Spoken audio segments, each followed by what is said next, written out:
Այսօր ուզում եմ ձեզ ծանոթացնել հակապարազիտային եւս մեկ մեթոդի մասին, որը ինքս նույնպես կիրառել եմ։ Ասեմ, որ ես ամբողջ օրը չկարողացա այն օգտագործել, շատ աղի էի արել ջուրը։ Դուք կարող եք կես օր օգտագործեցի, բայց ասեմ, որ 2-3 օր շարունակ ես զգացի, թե ինչպես են սատկած պարազիտները իմ օրգանիզմից դուրս գալիս։ Այսպես, օրինակ ձեզ պետք է 3 լիտր ջուր, 3 լիտր։ Այնուհետև 3 լիտր ջրի մեջ ավելացնում ենք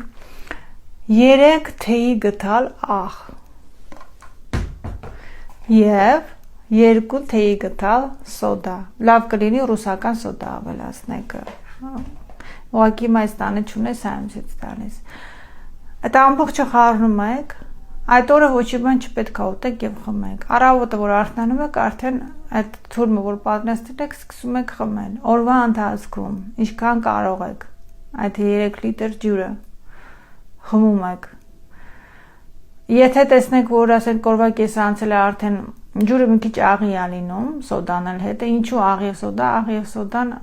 սատկացնում են բոլոր պարազիտներին։ Ստամոքս, լյարդ, լեղապարկ, բոլոր օրգանների մեջ։ Հենց գաք որ չեք կարողանում այլևս դադարեցրեք սովորական ջուր խմեք եւ կարող եք ինչ-որ բաներ ուտել, բայց կերեք այնց բաներ, որ հակապարազիտային են։ Օրինակ ծաղկակաղամբ կերեք, բրոկոլի կերեք, կաղամբ կերեք, բանջարեղեն կարող եք ուտել, բայց քաղցր ոչի բան խորհուրդ չեմ տալիս ուտել։ Այնուհետև օգտագործեք, ասենք լուծողական ինչ-որ միջոցներ, օրինակ ես սենայի տերևներ եմ խմել կամ ինչ-որ հաբերներ, որպեսզի շուտ գնաք տուալետ, զուգարան գնաք եւ այդ սատկած պարազիտները ձեր օրգանիզմից դուրս գան։ Ասեմ, որ 2 դրանից օգտագործելուց հետո 2-3 օր շարունակ դեռ այդ պարազիտները դուրս են գալիս, այնպես որ աշխատեք այդ հաջորդող 1 շաբաթը շուտ տուալետ գնան, որպեսզի դուրս գան եւ հավատացեք դուք կզգաք, որ այդ պարազիտները դուրս են գալիս, որովհետեւ